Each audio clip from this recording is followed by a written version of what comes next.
Hey, welcome back to How to Barbecue Right. I'm Malcolm Reed. Today I want to take some time and answer some of the most common questions that we get on our Facebook and Twitter. And today we're talking about how to control your pit temperature and keep it at that steady temp. And that's really simple. It comes down to one thing, and that's controlling the air in your pit. A fire needs air or oxygen to burn, and it's critical for any barbecue grill, doesn't matter what kind you're cooking on, to get proper airflow.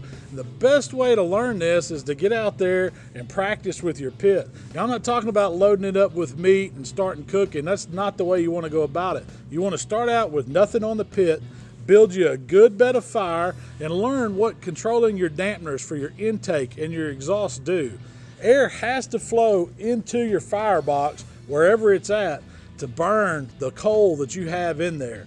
You want to make sure that you've got proper airflow coming in, and then as it enters and heats up and gets in your cooking chamber, it's got to have a way to exit. So you got to have enough space for it to draw it out. That's what's going to create this cooking process where we're bringing the heat and we're bringing the smoke throughout the pit, and it's going to turn that barbecue out perfect every time.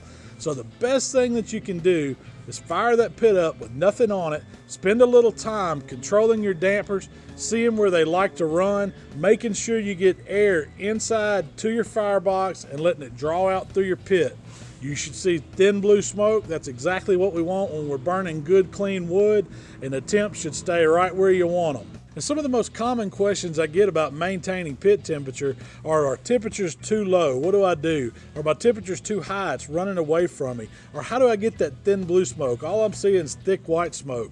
Most of these go back to airflow problems. If your temp's too low, you're going to have to increase the size of your air intake so you can get more air in. That's going to bring that pit up to the proper operating temperature.